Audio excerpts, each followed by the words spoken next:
terus di bagian bawah sini Pak ada project browser. Ya. Nah ini adalah view-view yang ada di dalam project Bapak ini. Jadi kalau misalnya kan kalau kita kayak pakai CAD gitu kan ada yang satu file atau misalnya layoutnya ada floor plan 1, 2, 3 gitu ya Pak ya, banyak ya. Nah kalau di Revit di sini udah jadi sub semua Pak, ada jadi sub semua nih kayak gini. Ya. Jadi kalau Bapak klik 2 kali Pak, misalnya Bapak klik di floor plan level 1 Pak, silakan diklik 2 kali, nanti otomatis langsung muncul 2D-nya kayak gini. Nah ini pun sama, ceiling plan itu berarti tampilan ceiling Bapak nanti. 3D view, ini kalau Bapak kebawahin, ini ada tampilan tampaknya, tampilan sectionnya, semuanya itu sudah include di dalam project Bapak. Jadi Bapak nggak perlu banyak untuk buat layoutnya kayak gitu. Silakan kalau Bapak mau coba-coba. Lalu yang kedua calculate. Nah, calculate klik anunya. Lalu di sini di bawah. Iya. Nah ini tampilan sectionnya. Calculate negative elevation. Oke. Nah terus selain itu di bawah juga ada Pak, itu kan ada schedule quantity ya di bawah ya. Nah itu adalah volumenya atau material atau misalnya quantity dari objek yang Bapak pengen cek apa nih. Misalnya kalau saya kebawahin, ini kan ada door schedule ya. Silakan Bapak buka door schedule-nya.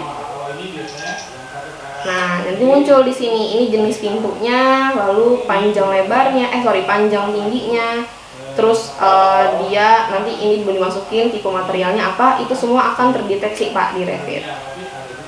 Jadi nanti kalau misalnya Bapak buat terus misalnya materialnya itu beton gitu ya. Nanti akan kelihatan juga berapa kubik dia, terus berapa areanya kayak gitu. Ya kayak beton aja tuh kan kadang beton vulkan, beton pancet, beton kolom itu kan beda semua kan. Betul. Iya. Oke. Nah biasanya sih kalau misalnya kayak pancap, terus misalnya sama fondasi dan lain, sama abutment, sama girder gitu-gitu, biasanya juga beda-beda Pak. Jadi nanti kita bisa pilih. Misalnya yang sekarang mau ceknya bagian fondasi nih, nanti yang keluar reportnya cuma bagian fondasinya aja kayak gitu. Oke. Memudahkan juga sih sebenarnya. Nah ini untuk gambar kerjanya Pak. Kalau yang di sheets ini gambar kerjanya Bapak. Oke. Coba dibuka aja boleh, silahkan diklik 2 kali seperti biasa. Nah.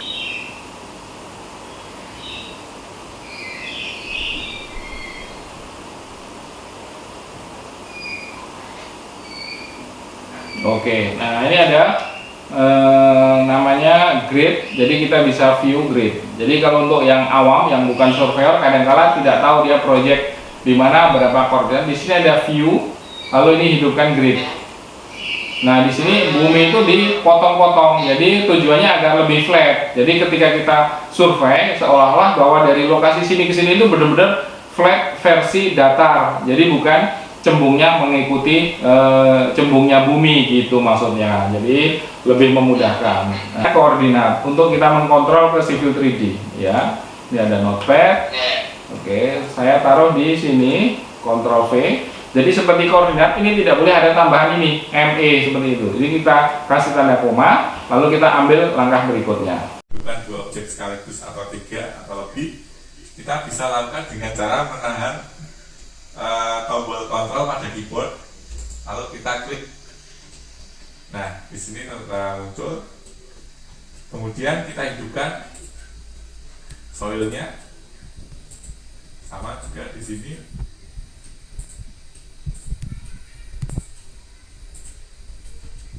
Kita langsung klik aktifkan soilnya.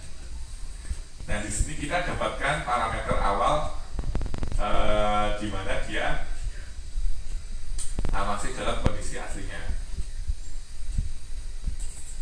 Inisial phase-nya Pak, kemarin saya sudah sampaikan ketika kita menganalisis lereng yang punya lapisan tanah yang tidak horizontal atau miring atau. Nah kemudian kita atur offsetnya, misalkan sama ya 4000, enter.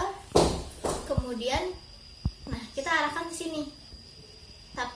diarahkan itu kalau bisa agak ke atas, karena kalau ke bawah nanti numpuk sama level yang sebelumnya. Kalau ke atas. Iya, iya, seperti ini. Tapi jangan terlalu jauh juga. Jadi dekat sama level referensi sebelumnya. Kemudian tinggal diklik kiri. Nah, jadinya seperti itu. Bisa dicoba.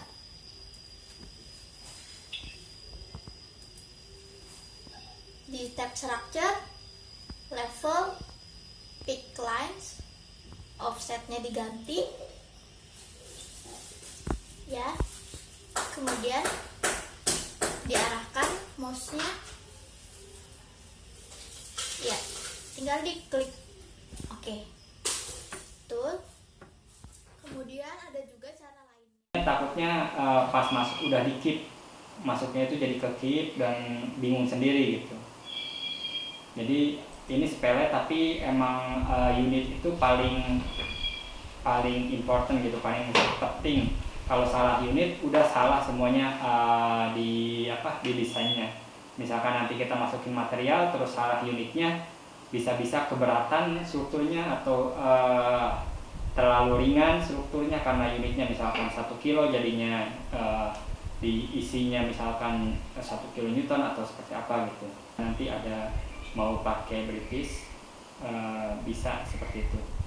Kita pelajari dulu karena lebih enak kalau memakai American Code itu misalkan untuk berat jenis beton misalkan 2.400 kg per meter persegi per meter pangkat 3 per meter kubik. Itu kan kalau misalkan nantinya pakai satuannya bukan satuan matrix itu bingung lagi gitu. Kita yang hafal langsung di luar kepala itu kan biasanya yang matrix seperti itu. Nah, kita metrik MKS ini. Kalau yang SI itu kilonewton. Yang versi berapa? Oke, sip. Oke, sip. Assalamualaikum warahmatullahi wabarakatuh.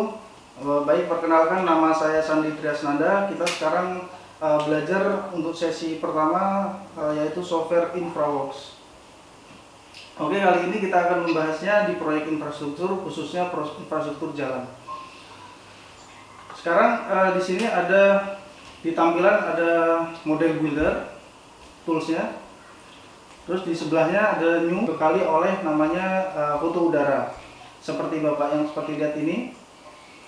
Nah, ketika kita misalkan mau mencari lokasi proyek kita atau kota atau kabupaten, tinggal kita klik saja di sini. Kita search misalkan Jakarta.